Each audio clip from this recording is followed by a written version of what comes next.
On this James the Bike Guy, we're stepping into the realm of Rowdy hardtails. We're checking out a bike with 130 millimeters of front travel, a slack and modern geometry, one by drivetrain with some 29-inch wheels from Fuji. That's right, we're checking out the Fuji Bighorn 1.3. So in this video, we're gonna go over the features and designs of this bike, as well as find out exactly what it weighs. So go ahead, sit back, hit that subscribe button, and let's see just how sweet this bike is. The Bighorn falls into Fuji's lineup as a mid-level trail bike. So by that means that this is going to be an aluminum framed bike, and being trail, it's going to be oriented for somebody that's going to want to be able to climb as well as descend.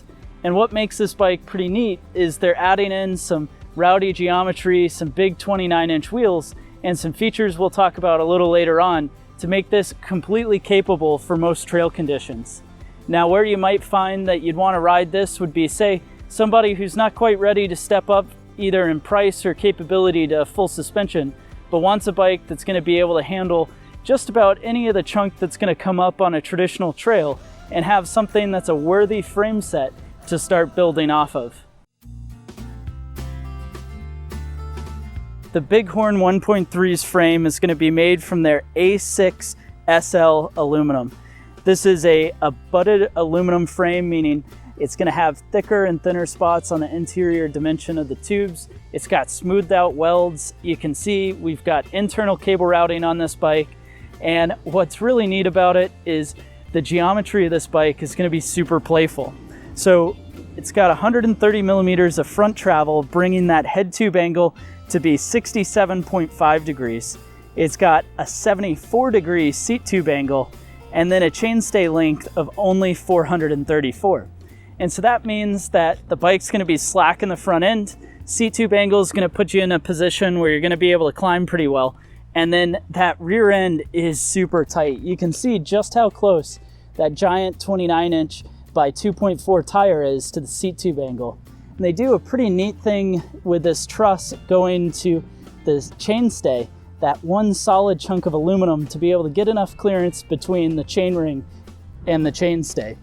Now this frame is of course going to be boost 148 in back with a through axle, and up front an 1.125 to 1.5 head tube. That head tube holds a RockShox 35 fork. This is a 130 millimeter travel fork. And what's really neat about this is going to be that it's running a 35 millimeter stanchion on these fast black stanchions. You're going to then have an adjustable damping unit here where you can adjust it from open to locked out. And then on the other side, you've got air adjustable for your spring. So you can raise and lower air pressure inside of that, as well as run 35 millimeter air tokens if you wanted to adjust the progressivity of the suspension. And I'll have a link in the top right to how that's done.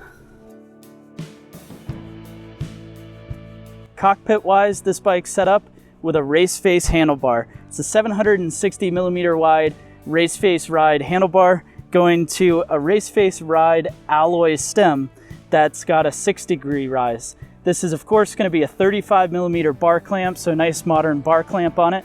And then going back, you've got the WTB Volt saddle. The Volt saddle is their medium size with steel rails, and it's mounted up on a Trans X JDY SP18 seat post. This is a 30.9 seat post, and it's gonna run 130 millimeters of travel in a size small frame like this one, and sizes 17 to 21 come with 150 millimeter travel seat post.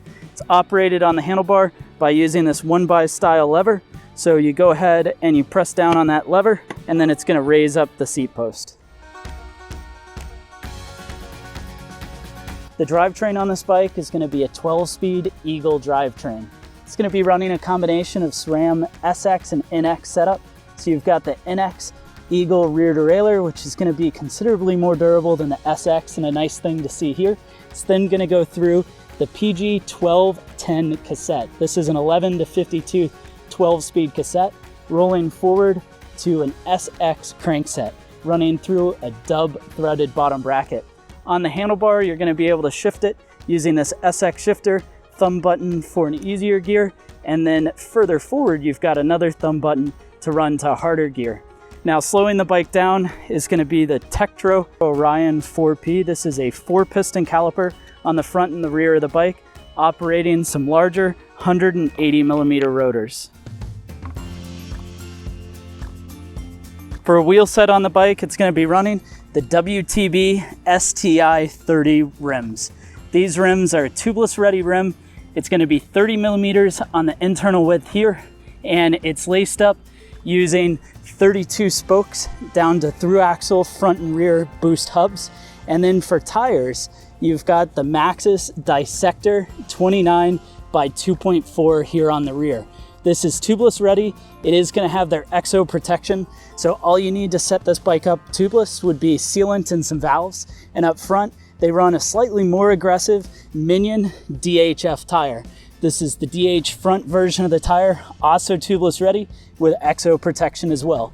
So those are some pretty aggressive tires mounted up on these 29-inch wheels. And I love the fact that it's going to be able to be set up tubeless straight out of the box. The actual weight of the Fuji Bighorn 1.3 comes in and weighs 31.28 pounds. Thanks for watching this video on the 2021 Fuji Bighorn 1.3. Go ahead and let me know your thoughts down in the comment section below. Let me know what you think about this Rowdy hardtail. And while you're at it, be sure to hit that subscribe button and don't forget to ring the bell. That way you can be notified when the next video launches soon.